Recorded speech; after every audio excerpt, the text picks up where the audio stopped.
Hi, good morning, good afternoon, good evening, depending on which part of the world you are in. Thank you for joining me today at Data Translators. I am really pleased to be here again. It was wonderful to kick off the general session and introduce the keynote speakers earlier today. If you join me then, you know that I'm Gaurav Deshpande.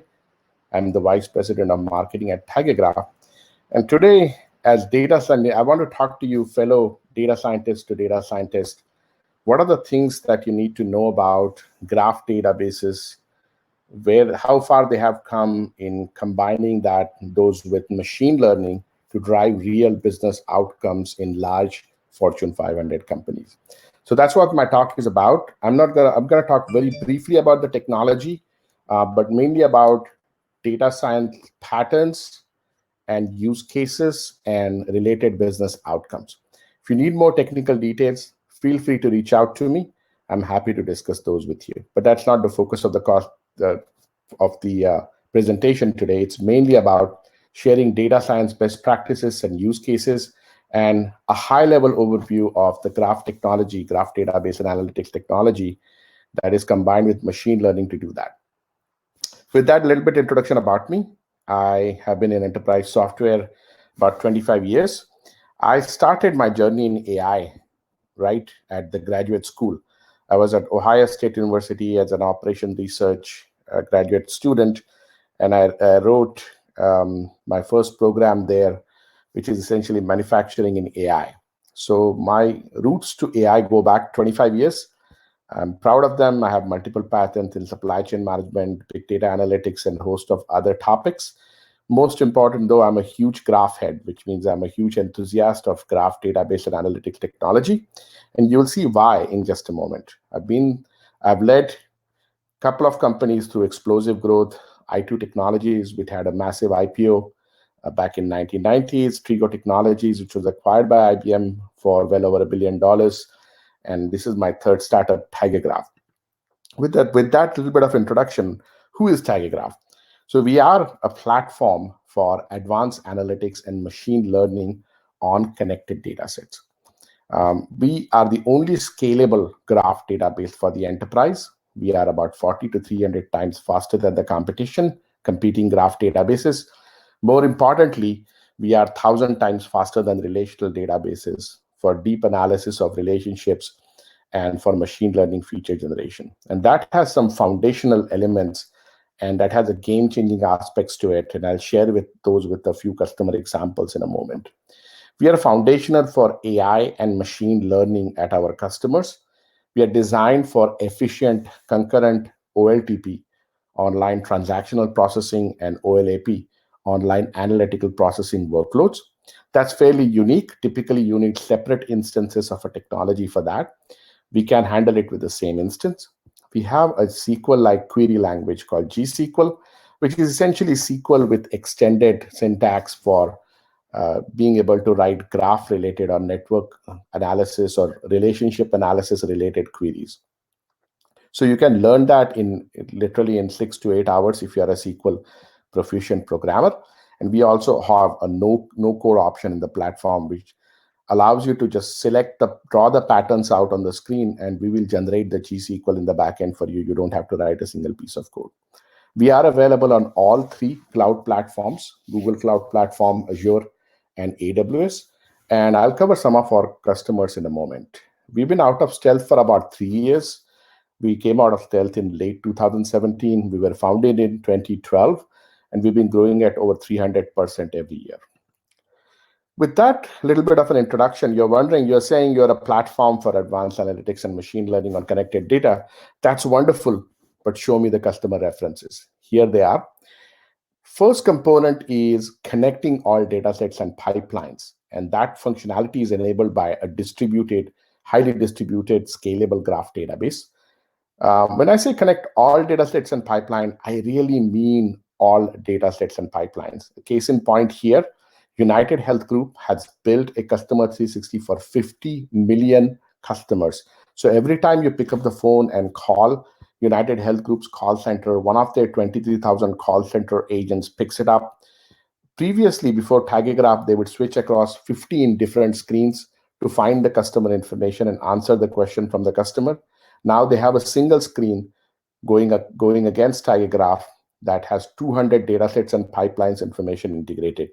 The important point here is this is not static information. This is a real-time customer 360, which means Kafka-based pipelines are streaming data, payments, claims, and other data in real time into Tiger Graph.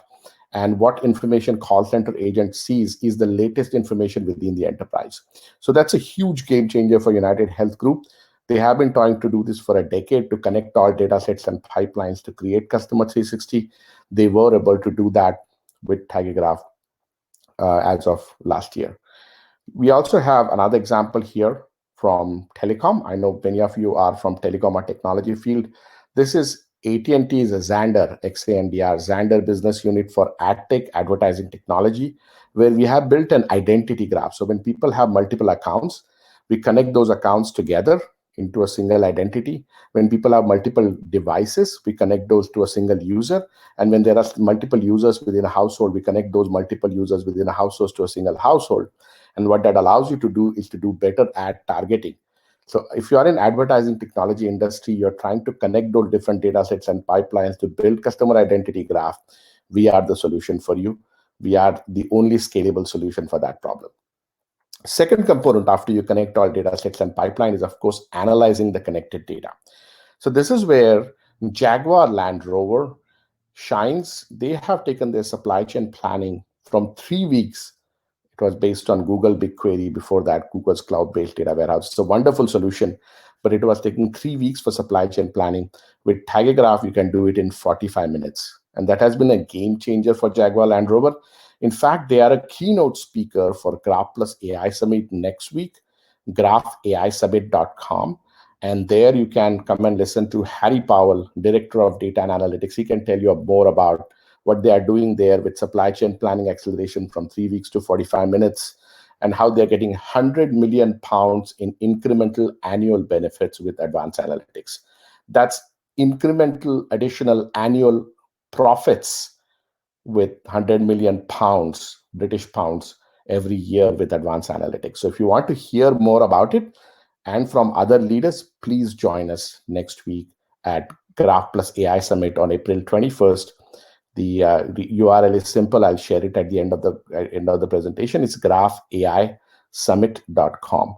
Just one single word, graph, GRAPH, AI, summit.com. Once you analyze the connected data, it's time to learn from the connected data. This is where we are unique. We are being used by fintechs like Intuit, who incidentally also is speaking at Graph Plus AI Summit. They are doing 3 things with Tiger Graph. They have established an AI-based customer 360. So they are doing entity resolution or identity resolution of customer accounts. They are doing a recommendation engine. They are also doing real-time fraud detection. They have presented case study for the first 2, the entity resolution and recommendation engine, in the last year's conference. They are coming back this year and now presenting fraud detection, real-time fraud detection with Tiger Graph in this year's Graph Plus AI Summit. So join them. And 7 out of top 10 banks, including JP Morgan Chase, which is also a keynote speaker for day 1, April 21st of Graph Plus AI Summit. So they are doing real-time fraud detection, credit risk assessments. So is Bank of America, and so is a host of other banks. So 7 out of top 10 banks are actually using us every single day. More than 1 billion consumers' payments are protected using Tiger Graph every single day. So if you are in financial services, if you are in banking, you are in insurance, you are in fintech, please take a look at us from that perspective. I just want to quickly share an evolution of databases, because you might be wondering, what is this graph database I'm keep on prattling about? So relational databases have all of their data in separate tables. Like there's a table for product, there's a table for customer, there's a table for order, there's a table for supplier. When you're trying to do analysis across those and relationships, you do those by doing table joins. And this is the bane of existence for all database administrators and all BI people, because it takes forever when the tables are large to join them together. And that's why insights are very slow in relational database. They're wonderful for transactions, but they are not well built for analytics or machine learning, which requires deeper analysis of relationship. In the middle, you see key value database. A good example here of a leader is MongoDB, a wonderful, wonderful NoSQL database. Those are all share information as a flat list in a key value database in a single large table. That's a wonderful way because it offers you flexibility in terms of sharing any type of information you want in any row. So it's essentially a schema free. You don't have to have a structure to your data. The bad part about that is you're scanning the same large table with a billion rows for doing analysis of relationships. Again, not scalable, therefore it's very slow for analytics or machine learning.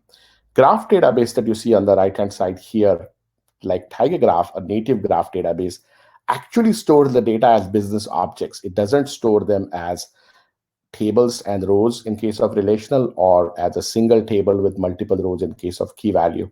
And that makes all the difference. The other thing that's different about Tiger Graph is each of these business objects, like order, like customer, like payment, as well as the relationships or edges between them, are computational unit, which basically means you have massive parallel processing and computation for advanced analytics and machine learning that's unparalleled.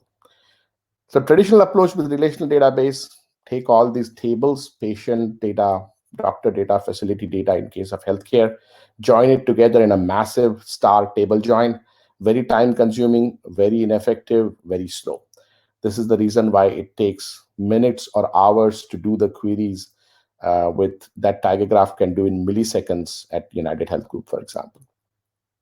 So first business is connecting your data, right? We talked a little bit about this, and I talked to you about this interface, this single customer 360 that United Health Group's 23,000 call center agents stare at. This is an example of that. You can see here all the information, and this is a simplified schematic of that. If you want to see the real thing, just go to Tiger Graph website and go to tigergraph.com/customers, click on United Health Group, and you will see this keynote from Ed Swedlin. He's part of the Advanced Technology Collaborative Vice President there, and he presented the real screen there that's more comprehensive. But what it's showing you here is for each of the type of event, like enrollment, which means when did this particular member enroll into a health plan, wellness check, when did they have the last wellness check, and it shows by month, by date, when did they have it over the last 6 months. Prescriber claims, which means doctor claims, which claims do you have. They saw a doctor for. Testing and procedure claims, what kind of testing and procedure did they have. Pharmacy claims, healthcare advisor visits, which is like physiotherapy visits, inbound calls, when Doris, this particular patient, picked up the phone and called.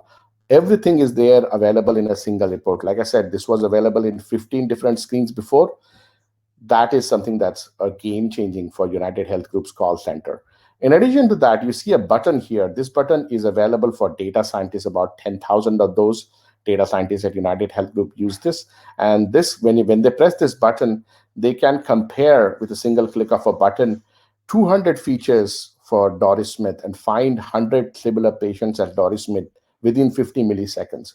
So this is where some of the amazing innovations in hardware combined with Tiger Graph scalability come in, where we have implemented a solution with Xilinx FPGA, field programmable gate arrays. This is impossible to do in a relational database in 50 milliseconds, even if you use FPGA, and impossible to do with any other graph database. So this is a truly game-changing, and this can be used for similarity matching for customers, for telecom, for banking, for retail, for e-commerce. It can be used for anything. So this entire application and this use case is completely cross-industry. Next example is AT&T Xandr business unit. So remember I talked to you about connecting multiple devices here, like a laptop, like a tablet with the user, and multiple users with the household. That's at a simple level what we do at massive scale at Xandr, and that's how we build the identity graph. We have data from multiple business units of Warner Media, AT&T. We have AT&T parent, Xandr, the AdTech business unit. We have Warner Media, which has properties like HBO, HBO Max, and other channels, media and entertainment properties. We also have third-party information, opted-in information that's okay to use based on current regulations. All of that is combined into single identity graph for each user and for each household. And then AdTech unit uses this identity graph to make sure that you are optimizing the advertising spend for the advertisers. So if you want to know more about it, you can go to tagegraph.com/XANDR. Xander can learn all about it.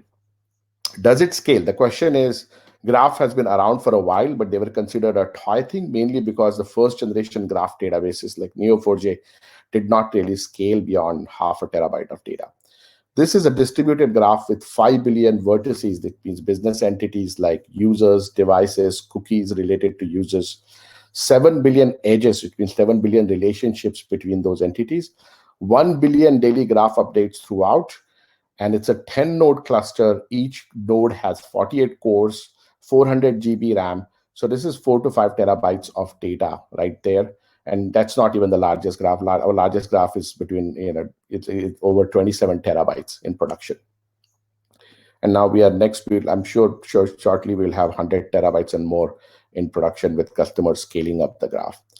So this is why did Xandr do this? Why did they do an identity graph? 3 things that they wanted to do.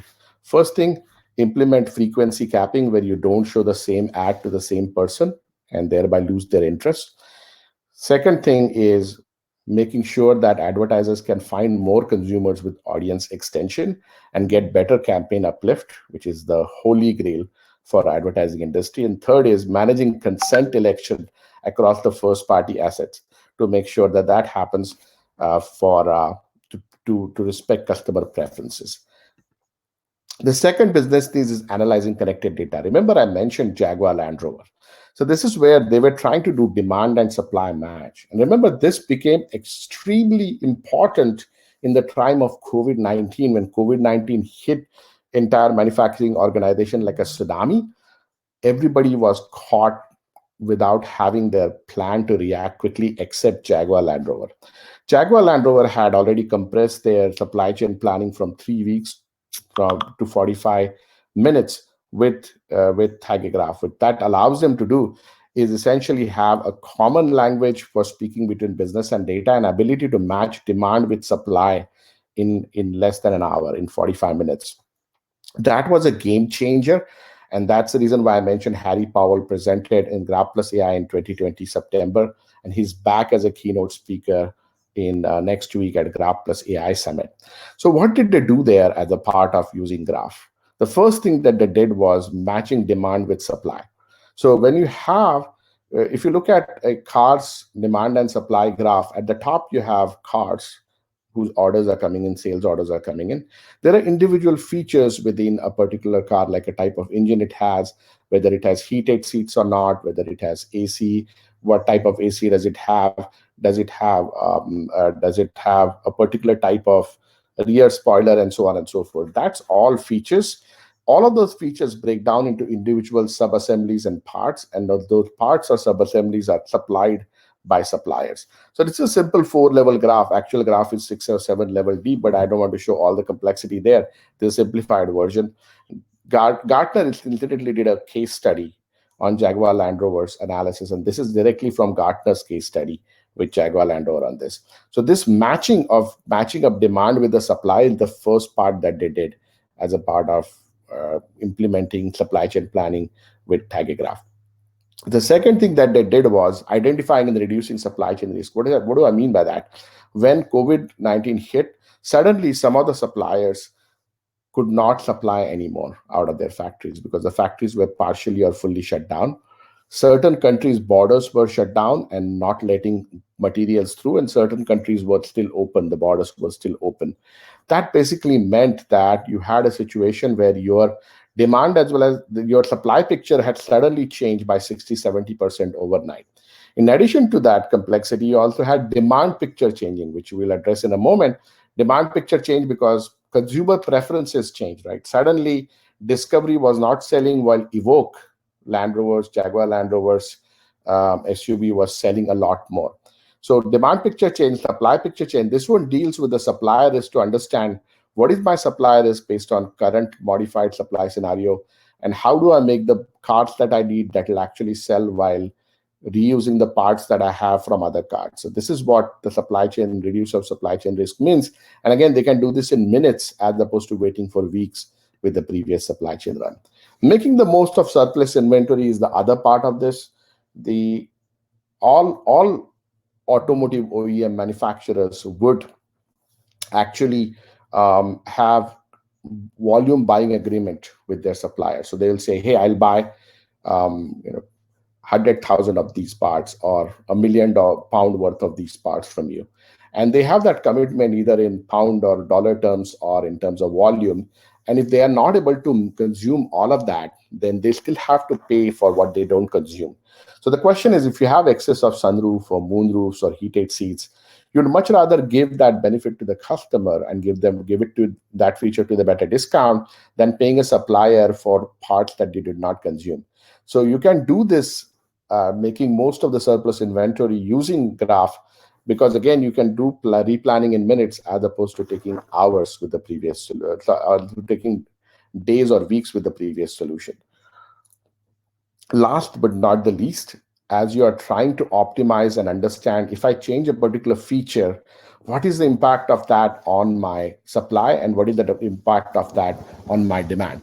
So that what if supply and demand analysis, let's say I move from sunroof, replace the sunroof with moonroof, what is the additional cost and what is the impact on my revenue, and what is the impact on my cost and what is the impact on my suppliers? That analysis is possible again in minutes with Tagigraph. It's not possible with days without days of rerunning the cycle in case of relational database based solutions. So what was the result? This is a result that was documented by Gartner. Third-party Gartner Research is the largest industry analyst firm in the world. They did notice that you can do 120 times acceleration in decision speed with Tagigraph-based advanced analytics solution for supply chain planning. 35% reduction in supplier risk, and those of you who are in complex automotive manufacturing can understand this. This is a huge, massive game changer. And then last but not the least, 3 times more business value from same data by being able to analyze data and react to it faster. So this is a game changer. One of the best quotes that I had from Harry Powell is he says in 2020 Graph Plus AI, he said in a part of his keynote, we no longer have to torture our data to fit into our database, which is what we had to do with the relational database solution. We actually have an elegant solution to represent the data the way it should be, and therefore we can get value from it a lot faster. So this is a big game changer for any industry, especially for supply chain planning, retail, distribution. All of the industries, supply chain is the king, and therefore you should consider looking at us. Here's a quote from him about the acceleration, down to 30 to 45 minutes for supply chain planning using Tagigraph. Now we switch over to the third component here in the interest of time, which is you connected the data sets. We reviewed the example with United Health Group and Xander business unit of AT&T for that. You analyzed the data. We looked at example from Jaguar Land Rover with supply chain planning for that. From there, we're going to switch over to fintech and banking. So this is where learning from the connected data begins with in-database machine learning. So many of you guys are working on machine learning. Even if you are not, I'll give a little bit of an introduction to what machine learning is, and then we'll explain what we do in Tagigraph that's unique and differentiated. First, let's look at the problem of fraud detection itself. One of the types of fraud, just card not present, is a $30 billion. Total fraud is much bigger. More important than the fraud, though, is even more important than the fraud loss is the $118 billion of block sales that happened, where 15% of cardholders assume have experienced a card decline when they shouldn't have. That has 80% false positive rate, which means 80% of the time when the card decline happens, it's with a legitimate customer. That's a huge loss when you consider that high-income consumers who make more than $75,000 a year have higher risk of false positive of 22%, and 40% of the denied users were actually trying to pay for something more than $250. They were trying to buy a ring for their significant other. They were trying to buy a gift. They were trying to buy an appliance. They were trying to buy something really expensive, which means there's a huge loss associated for the card provider by not being able to reduce the false positives. So 2 problems in fraud really. First is catch more fraudsters with better accuracy. And second thing is reduce the rate of false positives when you're declining legitimate customers. So let's look at this problem from a structural perspective with an example, right? This is a typical thing where you have a user that comes in and creates, with a phone number and an email, a dual authentication, creates an account, and it's typically linked to a credit card or a bank account. And then from that account, you send a particular payment one. That payment now is sent using a device one. That device is then, as you send this particular payment, is linked to that particular payment, linked to that phone number where it's used, and also linked to the account where it's used. Now that payment has gone to an account two that's associated with another bank. When you look at it, a prima facie, and you look at the user associated with it, everything looks okay. So when you look at a traditional fraud detection solution, you go from the account that's sending the payment to the payment itself. From there, you go to the account that it's going to, which is receiving the payment. From there, you go to the user that's receiving the payment. Everything is brand new. Everything is fine. There's nothing unusual about it, right? So these three-hop solution from a traditional regular analytics or shallow analytics in a relational database doesn't really uncover anything unusual. But Graph, especially TigerGraph, goes deeper, which means it looks at what user two's phone number was that is used to authenticate that user, looks at the device that has been used for that particular phone number, look at if any payments have been sent with that device signature in the past, look at accounts that are linked to that payment and users that are linked to that payment, and voila, you find that this particular user, even if they have a brand new email and brand new phone number, that phone number, the SIM card, is still used with a device. That device is known because that device was actually used in a fraudulent payment. So you go deeper beyond third hop, from the user to the phone number that was used to activate the user, from the phone number to the device that phone number the SIM card was used with. Find that device signature in last 2 years, 3 years worth of backlog.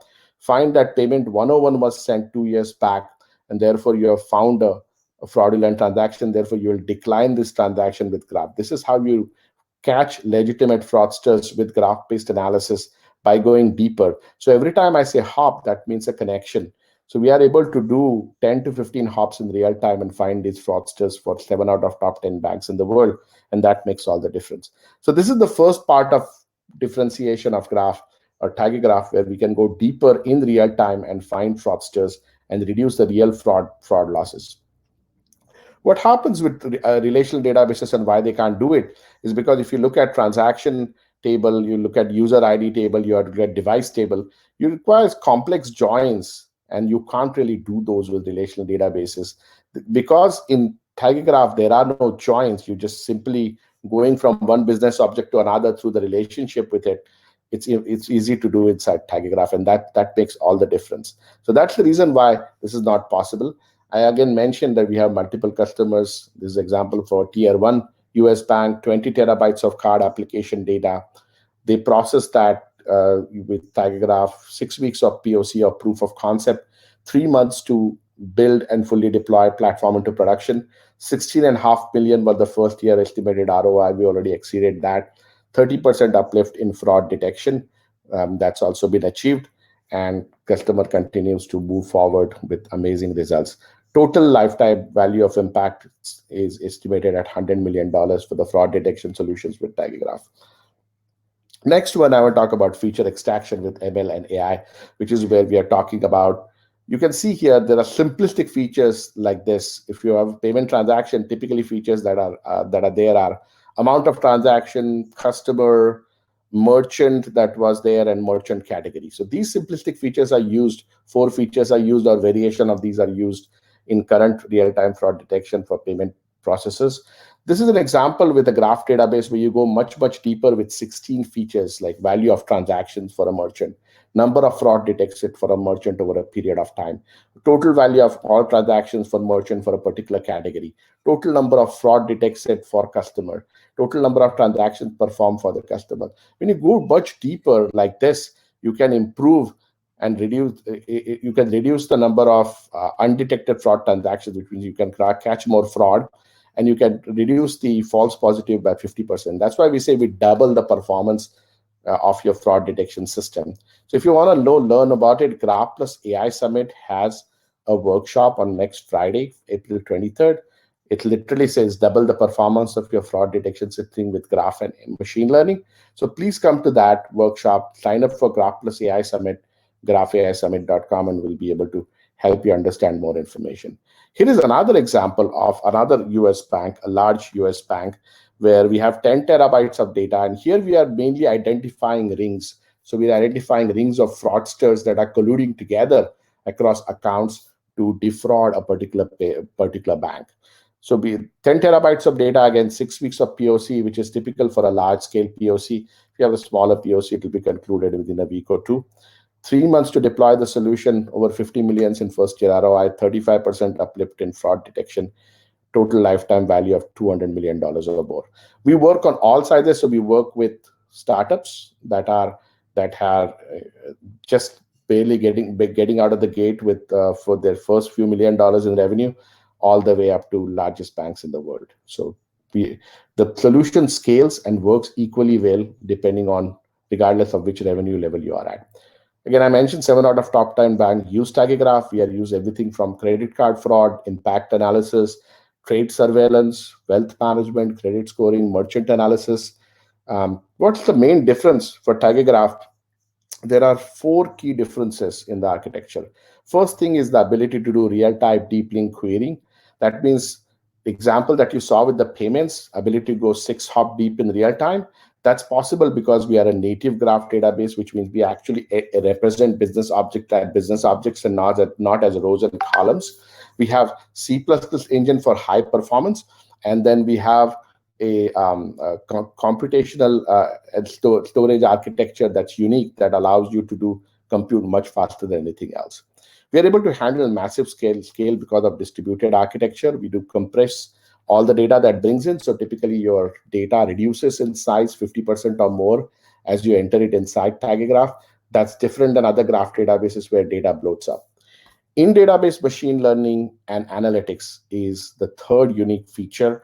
I covered that here today at a high level, but come to tagegraph.com, you can learn a lot more about it. And better yet, come to Graph Plus AI Summit, and you have 3 days worth of sessions you can pick from for your use case or for your industry to learn from it. Last but not the least, no code. We offer no code migration of data from relational database. So you can just point to a relational database, pick the fields that you want, and the data will be brought over. And then Visual Query Builder is a no-code interface for building analytics patterns and generating code. Or without writing a single piece of code, you can do advanced analytics and even machine learning feature generation in Tagegraph without writing any query. I mentioned this, graphAIsummit.com. Over 6,000 data scientists, engineers, architects across the globe will join. The keynote speakers include Forrester Research, include Harry Powell from Jaguar Land Rover, and Brad Spires, Executive Director responsible for Graph rollout at JP Morgan Chase on the first day on April 21st. April 22nd has Dr. Yur Lefkovich. He's famous both in academic community because he's a professor at Stanford University, and he's also chief scientist at Pinterest. We have a fintech out of UK. He's their head of fraud strategy, Danny Clark, is speaking. And I just have a late breaking news for you. Matt Teixeira from the HBO, from Warner Media, will be joining as the third keynote speaker for day 2. So we have a packed session and agenda for all 3 days. And last third day, April 23rd, I mentioned there's a live workshop. There are 3 live workshops for analytics and machine learning. Be sure to join us for those also. Here are some of the speakers that I mentioned, and you can see the entire comprehensive list at graphAIsummit.com for the speakers.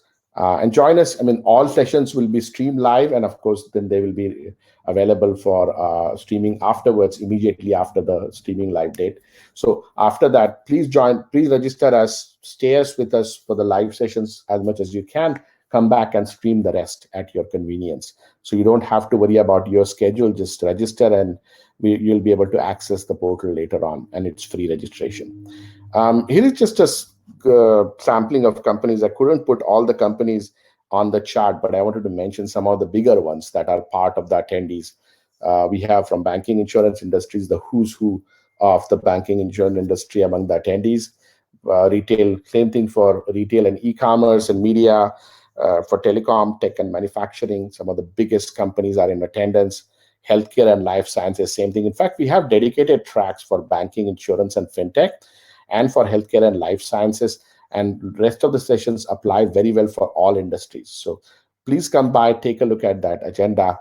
And then last thing I have to say today, and I'll give you back 5 minutes on the agenda, is register at graphaisummit.com. With that, let me hand it back to the Data Science Connect team. Thank you.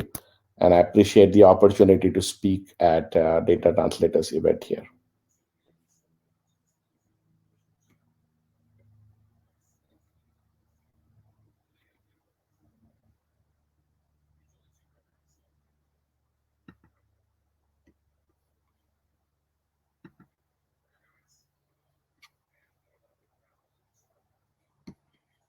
I'm going to stop to share, and then I will make sure that I can answer any of your questions by chat here while we have a little bit of a time here. Thank you for joining me.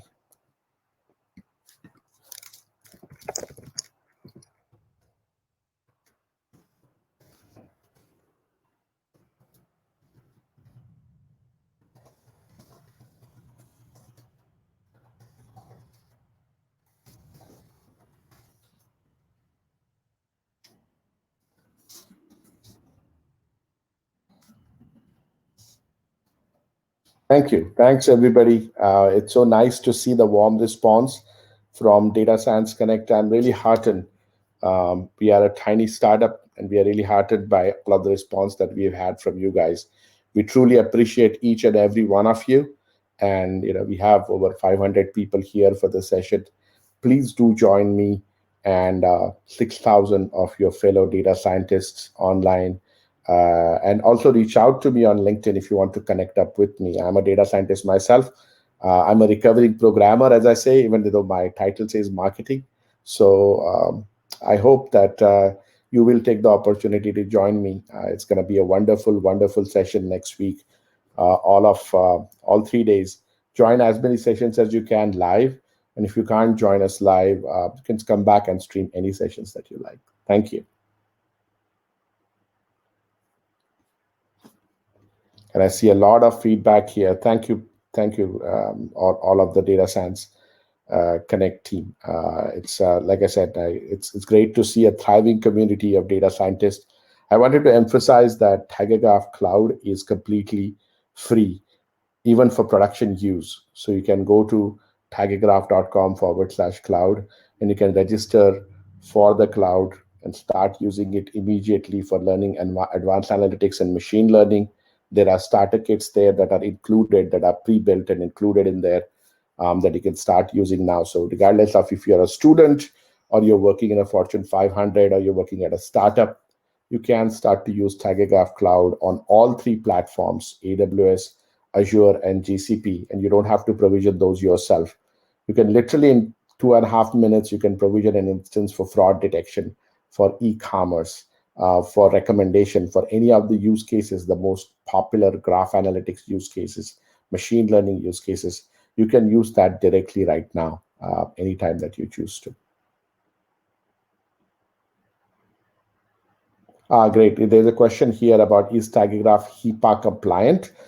Is it okay if you reach out to me? And we have multiple customers using it in life sciences industry and healthcare industry, but that's a more nuanced answer. I can give you specifics on those. Please reach out to me. Here's my email. I'm just gonna type in my email here, gaurav@tigergraph.com. You can reach out to me here. And that's okay. I have an additional question here. Does your network example mean that someone buys a phone on eBay, for example, and that phone was used in a fraudulent transaction a year ago? They potentially be declined future transactions even though the SIM card is new. No, that's not a silly question at all. The answer is the ownership. The device itself is one factor that's used, but we also use other factors, including the time, the network that the transaction is coming from, the frequency that we have seen fraud from a particular set of IP addresses or a VPN provider. So there are multiple factors that are factored in as a part of this answer. So here, most likely it will be marked as a suspicious transaction if the rest of the factors are clean. But if there's more than one factor that looks complicit, then we have a weighted way to calculate the score. That's the beauty of graph, is that you can consider 100 different ways, calculate a weighted score, and if it crosses a particular threshold, then you decline the transactions. If it's below that threshold but still suspicious, then you hand it off to a fraud investigation team. So that's what makes it a very nuanced solution. It's all exactly, Eric. It's part of a complex decision solution that requires a more nuanced understanding. And this is the reason why we have like typically 140, 150 features in a fraud detection solution in production, and we are constantly tuning those with the data scientists to and tuning the levels at which you reject the transaction outright and the level at which you mark it as suspicious based on the history. Good question here. Can you give an example of the matrix used in the Jaguar Land Rover solution? For Jaguar Land Rover, what graph metric was used to identify potential alternative suppliers? Yes, of course. I'm happy to provide. No, it's fine. I'm happy to provide you more answers on that. So Jaguar Land Rover, in case of Jaguar Land Rover, the matrix was very simple. They wanted the supply chain planning to be completed within a window. Their original target was, they said, less than a day would be great. We provided them less than an hour, which basically changed their thinking altogether, and they realized that they could do a lot more with our solution. So since it's less than an hour, you can run multiple what-if scenarios to say, what if I use these parts instead of using for this low-margin car, for this high-margin car, then I'm able to substitute this demand for that one and meet these orders and make more profit. And that's how the 100 million pounds incremental net profit, annual profits came in, is by building with the same material that you have, the constrained material supplies that you have, building more profitable cars and building cars that are delivered faster rather than sitting on a dock waiting for somebody to pull those off, or sitting in a warehouse and waiting for the blockage to clear before the COVID-19 border closure is removed. So the world is becoming more complex inherently, which means tsunamis, earthquakes, viruses, and political events continue to occur. So this is their way of actually being able to react much faster and be able to survive and thrive. So exactly, yeah, they have the speed. The speed has allowed them to look at two things. The speed has allowed them to look at how to repurpose existing parts that you have for more profitable mix. The second thing speed has allowed them to do is to say, where are my constraints, and let me deal with those. If I can look ahead and I can do what if planning faster, I can deal with the emergencies in a better way. That's the idea. And if you want to, Eric, if you want to learn more about it, come to tigergraph.com/customers, click on Jaguar Land Rover. There's a detailed case study there. And of course, my email address is there. And of course, listen to Director of Data Analytics of Jaguar Land Rover, Harry Powell, at Graph AI Summit, please. I would welcome everybody on the call. Please join me there.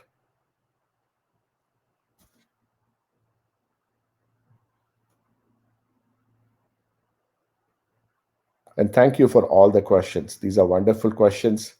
Again, graphaisummit.com, simple URL, or tigergraph.com/graph AI Summit. And see you there, Eric. See you. Hope to see all of you there. This is an event that keeps growing. It's just incredible. 2020, our objective was 1,000 registrations. We reached 3,215. This time we were saying, let's see if we can get to 4,000. We are already at 6,000. So it's wonderful to see this kind of traction. It's great to see this enthusiasm. It's not about us. It's about graph technology in general and what it can do. And there we're doing some revolutionary things with multiple large companies and small startups related to this field.